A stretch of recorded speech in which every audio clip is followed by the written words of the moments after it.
Okay, fine. So it is clear what is optical path length and phase difference and path difference and what is the coherent sources. So now let us look for the YDS experiment, and even before going to that YDS experiment, so let us see the superposition of waves concept. So superposition of wave concept is important for us to once revise.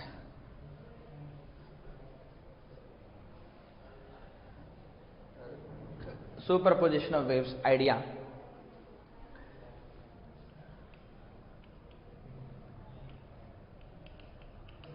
Superposition of waves. Let's say there is a source S1 and there is a source S2, and let's say they are coming and meeting at a point D. Observation detector will be there. From here wave is coming and from here wave is coming. They are represented by the equations y1 is equal to some a1 into sine omega t minus kx.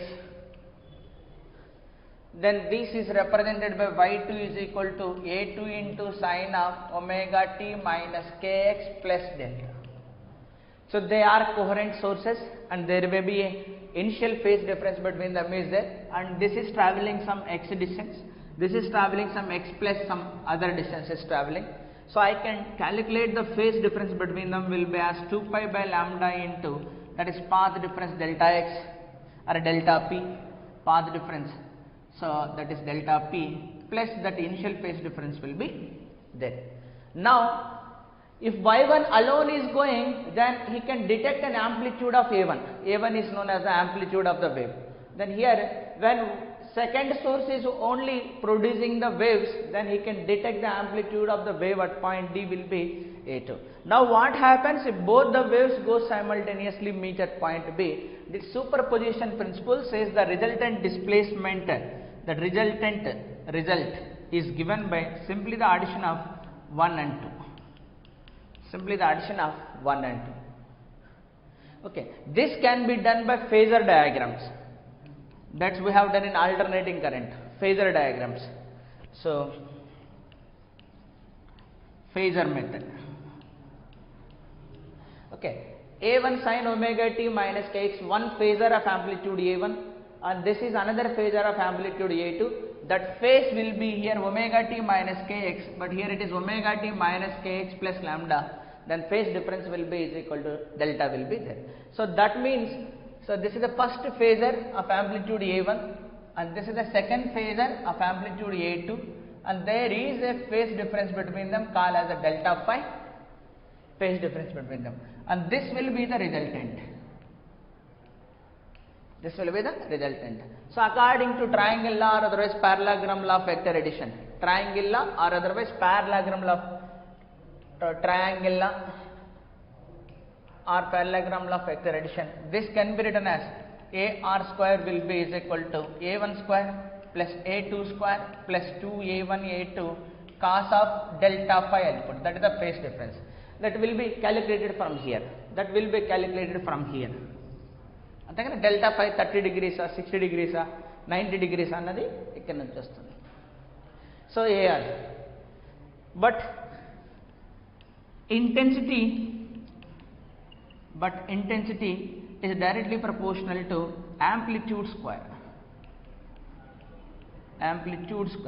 So intensity of the wave is directly proportional to amplitude square. So intensity will be is equal to some constant into, let's say some constant, maybe some c naught constant into let's say some constant into a square. With this resultant intensity formula will be converted into, resultant intensity will be, so this is a square place lo I పెట్టాలి, a square place lo I, a square place lo I to a1 place lo root of I, that is root of I1 I2 into cos of delta phi. This is the formula for resultant intensity. This is the formula for resultant amplitude, what the detector will detect there. This is the resultant intensity, want this one. Remember here this delta phi must be constant. If the delta phi must be constant, delta phi constant means must be coherent sources. So that means if there is a coherent sources, we need to use this formula. So this is for coherent sources or waves. But what about in case of a incoherent sources? Incoherent waves, delta phi changing. So this implies cos of delta phi will be changing from -1 to +1. అంతేనా? Cos ఎక్కడి నుంచి ఎక్కడి దాకా వెళ్తుంది? -1 to +1.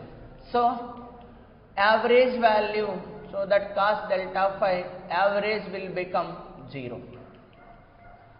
Cos average. So resultant intensity will become I1 plus I2. This is for incoherent sources. What is the intensity detected by detector here? When here SPG and when here it is S dot D here. Because both are of different frequency, there is a delta phi. He listen, it is simply I1 plus I2. When here only same Nightingale, when S dot G and S dot G only, then we need to use this formula for the resultant intensity. Okay, is it clear? So now we talk this. So now we will discuss about this only. So our aim is only to discuss for the coherent sources. Then this coherent sources, there is a chance of getting the maximum, there is a chance of getting the minimum depending upon the cos delta phi, as it varies from -1 to +1. So -1 will be the least value and +1 will be the highest value. So when I plot the graph of this,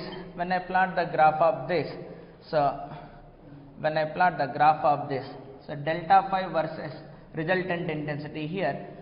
So when it is -1, that is the least value, -1, here minus comes, I1 plus I2 minus 2 into root I1 I2. So it is something like A minus B whole square formula. So that is A square means root I1 whole square, B square means root I2 whole square, minus 2 AB root I1 root I2. That is the minimum.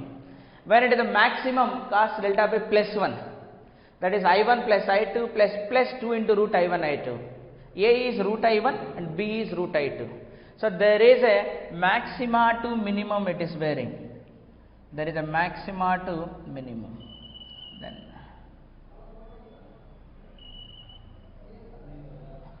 so this is the corresponding to maximum, that is square root of I1 plus square root of I2 whole square.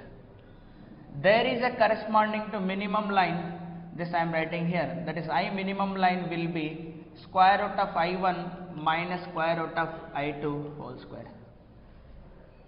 Okay, this occurs whenever the cos delta phi is 0. That is delta phi 0 bedte cos 0 is 1. Antena? So this occurs -1 when phi will be 180 degrees. Cos 180 will be minus. So 0, 180. Malla 0 ante 360. Malla 180 ante 360 plus 180. It repeats. Okay, fine. So we will get the maximum to minimum intensity. So for example, I will take I1 will be here 9. Then I2 will be, say I1 will be 4 and I2 will be 9. Square root of 4 is 2. Square root of 9 is 3. 3 plus 2 will become 5. 5 square will be 25. Then here it will come 3 minus 2. 3 minus 2 means 1. 1 square will be 1. So the intensity will vary from 1 to 25.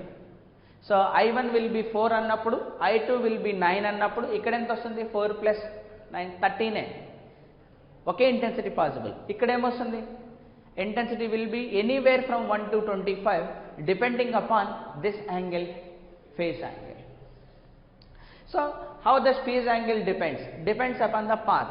If you stand here, you will get one intensity. If you stand here, you will get another intensity because path changes.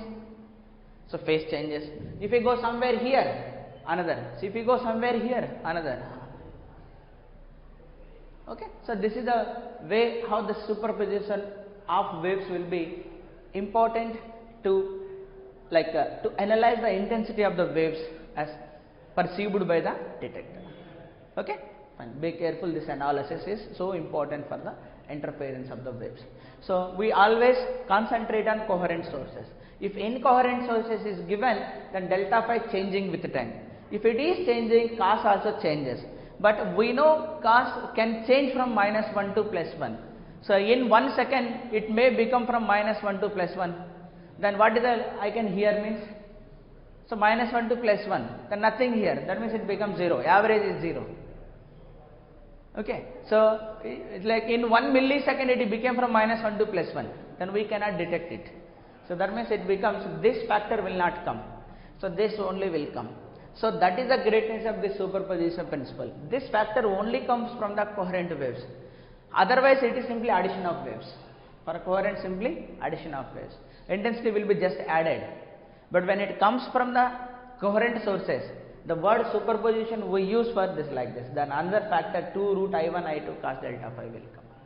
That is important. So there is only single term I1 I2, something like A1 square plus A2 square.